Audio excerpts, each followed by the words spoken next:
Sorbo. It is so good to have you on Encounter today, man. Thank you so much for hanging out with us.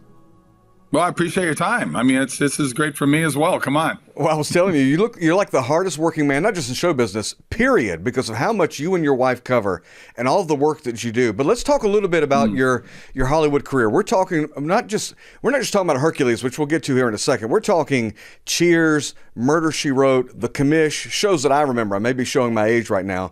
Sure. Andromeda. I'm with you. The OC. Mine and my children's one of our favorite episodes of Psych that you starred in. You've just had an amazing career. How'd you get involved in acting? I was just a kid. I was 11 years old. I grew up just outside of Minneapolis, Minnesota, a little town called Mound, Minnesota. It's on the beautiful shores of Lake Minnetonka. My little town is 7,000 people. We were home to Tonka Toys, Lake Minnetonka. So there's a great trivia question right there. And we took a 5th grade field trip to the Guthrie Theater, very famous theater in Minneapolis. A lot of plays start there before going to Broadway. Probably one of the most famous ones was The Lion King, which is still 25, 30 years now it's been on Broadway. But I went and saw The Merchant of Venice at that Guthrie Theater. And I was only in 5th grade, 11 years old. I don't know what the heck they were saying because it was Shakespeare. But I was mesmerized. And I told my mom after it, I said, I'm going to be an actor. And that's kind of how the road started for me. Yeah, you've got this really interesting career that we don't have time to go into, from going to Italy. And I think did you meet Versace while you were in Italy, and you did some modeling while you were there? I did. It's kind of crazy. Yeah, so people I was actually dating a girl who was a model when I was in college. And when I finished up, she said, come to Italy for one summer with me. And I thought, yeah, why not? And I 3 months turned into 3.5 years, and I had a blast. I lived in Paris, I lived in Munich, I lived in Milan, and I became very good friends with Gianni Versace, and he used me as his fit model for the spring collection of 1986. And it was pretty cool to sit there and do the things I got to do.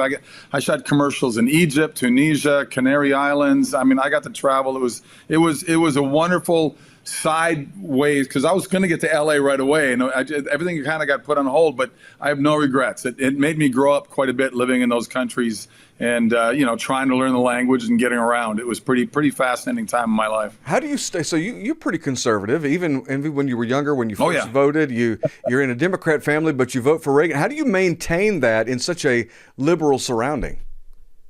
Well, I suffer from truth and common sense. I can't help myself, So, we live in crazy times right now, because I think we got a lot of people on the conservative side that are pretty much the rhino category as well.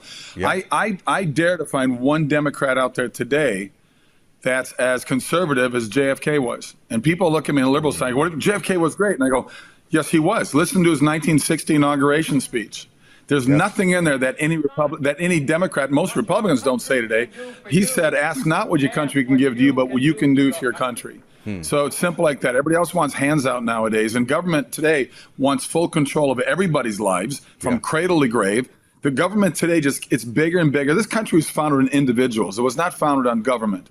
It was founded by our founding fathers that wanted the individuals to run the country and have the representatives be representative to them. We don't have that anymore. And everything we have going right now in our government is the same thing that started our Revolutionary War back against the monarchy of the Brits, because we had all this stuff going on with taxes and everything, taxation, representation. We still have that today, because all the government does is find more ways to take your money. If people sat down and think about it, you got to work about 7 months a year just to pay the government. They'll let you keep the other 5 months of your hard work. It's pretty pathetic where we are right now, and people just give up and let the government take advantage of you.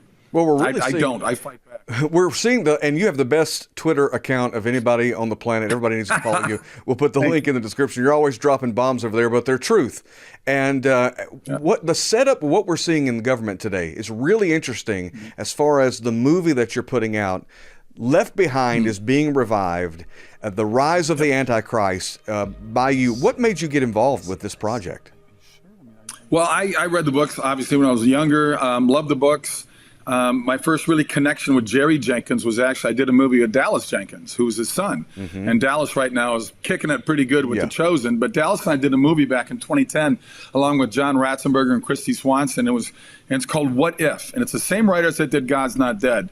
We shot it a couple years before God's Not Dead. In my book, it's a better movie than God's Not Dead. But the trouble with independent movies is we don't have the budget like that James Cameron does. Yeah. He's got $300 million to throw at Avatar and another $100 million to promote it. We got to do what we can and get strong word of mouth. And that's why, hopefully, talking to you, we get some people to get their butts into the theaters when this movie opens January 26th. But when my movie God's Not Dead came out, it came out the same time that the last Left Behind movie came out, starring Nicolas Cage. I took over that role that he had, the Rayford Steele role, the pilot role. And they got inundated. When I say they, the guys that own the rights to it, it's Cloud 10, Paul Alon and his company, and Jessica Parker. They got inundated with emails and letters saying, why didn't you have Kevin Sorbo in that role? Why Nicolas Cage? So they contacted me, and we kept in contact over the last 6-7 years. And finally, 2 years ago, they said, okay, we're ready to do this. Let's do it. So we shot it a year ago. I was fortunate enough to direct it. They love what they see even before it comes out. Now they're writing the sequel to this one, and I'll be directing and acting in that one later this year. It's really exciting, especially when I saw the cast that is involved with this movie. You got a good cast. Neil McDonough, Corbin Burnson, your wife. You. What was it like? I'm sure you're on the set. Not everybody probably has the same eschatological persuasion or Christian point of view when you're shooting a movie like that. Behind the scenes, what were some of your favorite moments I'm sure it spurred lots of interesting conversations doing a movie like this. Well, behind the scenes was interesting because, we book actors, the ones like Greg Perot. This is probably his biggest role to date. He's a very big up-and-comer, wonderful guy, class act. Sarah Fisher, who I worked with before, we did a sitcom, 8 episodes of a sitcom called The Potwins. We'll see what happens with that. But they're amazing. And everybody was just sort of in sync. And like Greg, who I'd mentioned, he read the books Left Behind growing up as well. He said he was just dying to play this part. And we picked him off simply his audition scene. So we didn't say you have to be a Christian, you have to be this, conservative to get these roles. We took who we thought were the best people. But it's interesting when I do these movies. And I'm not going to name names, but I've had people come up to me in almost every movie I've been doing over the last 10 years saying, hey, thanks for being a voice for us. And I said, well, why don't you be a voice for yourself? And they go, well, we don't want the same thing to happen to us that happened to you, because I got blacklisted from Hollywood. But you know what? I'm fine. I had 2 long-running series with Hercules and Andromeda. I probably did another 20 movies before Hollywood booted me out because they couldn't stand the fact that I speak the truth. And I just said, that's fine. God is going to open a different door for me, a different road for me to follow, and I've been doing it for the last 10 years, and I'm happy with the movies I'm doing. We're going to keep plugging along. I got 2 other ones done in the can. One is the Reagan movie with Dennis Quaid. I played a pastor in that movie. That's out later this spring. I got another one I directed called Miracle in East Texas. That's another wonderful true story set in 1930 about the largest oil fund in the history of the world, written by an Oscar-nominated writer, Dan Gordon, who's fantastic. And that one's coming out probably late spring, early summer. I hope people check that one out, too. It's a true story. It's a pretty amazing movie. I want to ask you about something pretty dramatic that happened in your life. But first, if people do want to connect with these, you have your own production company. How can people connect with you and with the work that you're doing and support it? Because it's so important. The best place to go to sorbostudios.com. So sorbostudios.com. I get script submissions all the time. I'm telling people right now, I've read over 1,000 scripts. I got it narrowed down to a dozen that I want to do right now. I'm trying to raise money for. So if you're a funder, we can talk. I do wonderful movies that are, in the $3 million range, that's catering budget and Pirates of the Caribbean, by the way. But we do movies that look great, and I call them actors movies with good messages about hope and love and faith and redemption and laughter, things that Hollywood won't do anymore. They got their agenda and they're shoving it down our throat, and we're just trying to do positive. So sorbostudios.com is a great place to go. Well, God's Not Dead made, 70 times what you guys put in? 70 times. It was a $2 million budget, made over $140 million worldwide. Crazy. I wish I owned that movie. Hungry for it. Yeah, but we're hungry for this kind of positive content. But you had to come up against it to get to where you are right now. I think the movie that we were about to see, Left Behind: Rise of the Antichrist, is the culmination of your faith journey, in that you not only came against the cultural war in Hollywood. Around about, the 5th season or 5th year of Hercules, you started having tingling in your hand. Can you tell us a little bit about what happened there? Yeah, I was doing most of my own stunts because the ego said I was. I was a jock playing football and basketball all of my years in school, and I just loved doing most of my own stunts. It was just fun, and I was always getting bumps and bruises and sprains and cuts and all those kinds of stuff. And I didn't really pay that much attention to it until I got home to the States after the end of season 5, and I was doing publicity for my first big budget movie called Call the Conqueror. And I finally went to see my doctor. They found a lump way up here in my left subclavicle, and he said, I'm going to do a biopsy on that. Kind of freaked me out. But before the biopsy, I went to see my chiropractor. And I've been seeing this guy 8 years. He's never cracked my neck. I hate my neck cracked. Do not crack my neck. A voice in my head said, don't let him crack your neck, over and over again, which is really weird because he never cracks my neck. Well, boom, he cracked my neck. I suffered 3 strokes. That ended up being an aneurysm right up here that feeds into the artery, into the main artery in the arm, but also coming from the brain. And they call it retrograde blood flow, where blood can temporarily flow back the opposite way for a second. So that crack forced 3 clots into my brain. I suffered 3 strokes. I still have a 10% loss of vision in both eyes. I spent 4 months learning how to walk and balance again, and I spent the next 3 years just pushing myself to get better and better. And it took a long time. Not 100%, but most people wouldn't be able to tell what happened to me, but it certainly put me on a different road than I am now. And I wrote a book. It's called True Strength, My Journey from Hercules to Mere Mortal and How Nearly Dying Saved My Life. And I hope people check it out. It opened up a door for me I never thought I'd be doing, which is public speaking. Initially, it was like speaking only to doctors and nurses in the medical field, but then people reading the book find out, oh, he's a Christian. Oh, he's pro-life. Oh, he's this. So most of my speaking now is pro-life and Christian education. And it's been a blessing. I do about 15 of these a year across the country. It's just, like I said, a little side job that I never thought I'd be doing in my life, but it's been an amazing message for me to get out to people and let people know there are roadblocks in life. God never promised us an easy life. What do you do when you hit those roadblocks? You can blame God, family, friends, the world. You got to look in the mirror because that's where it starts. Every time I went down, my wife said, you know what, Kevin? It happened. What are you going to do about it? And those were very strong words for me. Well, we'll put the link for that book in the description because truly your story is powerful. And thank you for being an example in front of us in this culture war that we've been fighting. And I know you've been fighting it for a long time. In 2010, you really decided to stand up and speak up. And now you're doing on a subject matter that's not really that popular. The rapture of the church seems to be out of fashion in the modern world. Yeah. And that message is so. Why now? Why do you want to do this movie now? Well, I think the timing is perfect on it. You look at what's going on in the world, right? I mean, and like you just said, I know churches aren't even talking about it anymore. Yeah. And when I spoke, I showed a movie, Miracle in East Texas, to a group of 450 pastors in Dallas-Fort Worth area. And afterwards, and I say this pretty much every speech I do, because there's always somebody that's a religious leader in the crowds that I talk to. And I say, you guys got to remember, you work for God, not for government. And unfortunately, so many churches right now are becoming woke as well. Yeah. And they're following the culture, worried, I don't want to offend anybody in my audience. Well, my pastor that I still follow, I was 10 years at my church in Thousand Oaks, but I live in Florida now. I've been here 4 years. Thousand Oaks, California. We still watch him live stream here in the house with my kids and my wife. And he said years ago, which always stuck with me, he says, I'm not afraid to work my congregation down to a manageable size. I love that.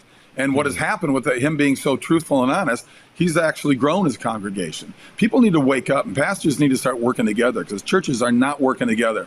And guys, it's the same God. Start working together. Get past your egos and get past your fear and your insecurities, and get yourself out there and just be honest with everybody instead of worried about, the government's going to come after me. Who cares? Let them come after you. We got to fight back, guys, because they're going to keep taking things away from us. Well, God told Gideon, you've got too many. And if we can get it down to a solid remnant who are willing to work together, we might be able to have an impact on this culture. And you have had an impact on this culture. So when we have the next generation coming up who have a passion for media, regardless of what kind of media it is, should they attempt to go into these cancel culture companies, or should they wade out into the unknown and start their own works or work with companies like yours? I say work your own.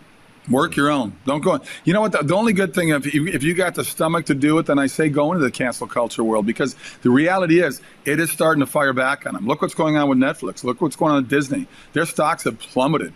People have pulled out of their subscriptions because people are sick of what's being forced down our throats. Because who runs the culture? Hollywood does. It's all downstream from politics. And Hollywood and the mainstream media have full influence on what the people in D.C. are doing. But we got to fight back and get rid of people that don't belong in D.C., which are plenty of them. And our voting needs to be honest, and we need to have honest votes in this country. Because look at what's happening right now in the House. Look at what's happening in the House. Look what's happening on the border. Oh, yeah. I mean, the border, we're just letting people fly. I mean, Biden has let more people in across the border in 2 years than Trump did in 4 years. Like 3 times as many people in 4 years. I mean, it's crazy what's going on. And for them to sit there and lie to the public and say, the border's under control. I know people who are down there. I've seen the photos. My wife went down there to help a woman shooting a documentary. It's totally out of control. But it's just, all they want is more and more people to come in here because they want more control over our lives. They want to destroy people in this country, and they just want the elites to cover everything, control everything. So when we talk about Hollywood then and what they're pushing out and how they influence culture, what are we talking about? Are we talking about executives? Are we talking about producers, actors, or this culture around this bubble that they live in? Well, I think they do live in a bubble. I think it's ultimately the A-list superstar actors, the people in power at the studios. They're the ones who make it all happen. There's so many more people out there in Hollywood that think the way I do, but they are scared to death. Fear is government's favorite weapon. Fear is a wonderful weapon to use against people. And too many people fall into that. The only person you're supposed to fear is God. It's in the Bible. Other than that, you got to fight back. We need to wake up the lions because the sheep are going to be sheep. And they're going to be difficult to get them to move away and stop being zombies. We need to wake up the lions not to be afraid. And we got to march down that road less traveled right along with Jesus and make the road less traveled a super highway. That's what I say. Are you seeing this happening? Because when I look at Hollywood, I see you and Dean Cain, which interestingly enough, you guys auditioned for the same role. Is that right? Tell me, real quick, tell us about that real fast. Well, I actually got the role. I got on the last two guys for Lois and Clark. We did our screen test with Terry Hatcher. I got a call that night saying I got the role. 24 hours later, they said, "Now we changed our mind. We're going Dean Cain." So this is the ultimate high and low of the frustration of Hollywood because you have so many things not in your control. You need luck, you need talent, you need timing, you need all these kind of things. And I'm not a Hollywood guy, so I don't kiss butt in Hollywood at all. So I think that's another reason why they started rejecting me. How interesting is that you and Dean Cain are two conservative voices now, nearly 3 decades later. Yeah, he's a good man. He's been a good friend since those years. We've done a couple movies together. We shot another one last year. I've got one I'm trying to raise money for right now. It's a faith-based movie with Dean, so we're hoping to get that off the ground. And you mentioned Neil McDonough. Neil and I got a Western that's a modern-day Cain and Abel. And people say modern day, and I go, well, yeah, the 1850s is modern day compared to the timeline of Cain and Abel. Yeah, he's outstanding. He is amazing. Yeah, such a great character actor. But so tell us now, how can people connect with Left Behind: Rise of the Antichrist? When's it coming out? How do they connect with it? January 26th. Go to leftbehindmovie.com. It's pretty simple. Leftbehindmovie.com. You can see the trailer. Plug in your zip code, and it'll show you what theaters are near you. That's the best place to go. And also go to sorbostudios.com. And one more quick plug. Get ready to write this one down. We have 8 spots left open on a trip to Israel that my wife and I are hosting in May. And it's called sorboisraeltrip.com. sorboisraeltrip.com. This is a chance of a lifetime. It's a bucket list trip to walk in the footsteps of Jesus because Israel is fascinating. I've been there a few times already. Well, the best thing you can do for Israel is go there because it's going to transform your life. It's going to change your life. And real quick, there's other things you do as far as homeschooling. What are some other projects that you and your wife are both working on? Well, we both do a lot of speaking events. My wife is obviously, she speaks across the country in homeschooling. She's got a number of books out there. Once again, you go to sorbostudios.com. Both of our websites are together. We just did a follow-up book to True Strength called True Faith, Embracing Adversity and God's Light. And, it's just she's writing another book right now. And we've got, like I said, more speaking events set up. It's just a great place to go. I got the Reagan movie coming out this year with Dennis Quaid. That's done in the can. That'll be out late spring. The other movie, Miracle in East Texas, I directed. I've got 5 other movies I shot just in the last 9 months that will be out late this year or early next year. Wow. And I've got 5 movies booked already for this year. So the hardest working man, not just in show business, period. And I think Left Behind: Rise of the Antichrist is one of the greatest evangelistic opportunities you have. We're going to pack out a theater. We encourage everyone else to pack out theaters, and the link is in the description. Kevin Sorbo, we can't thank you enough for being with us on Encounter today.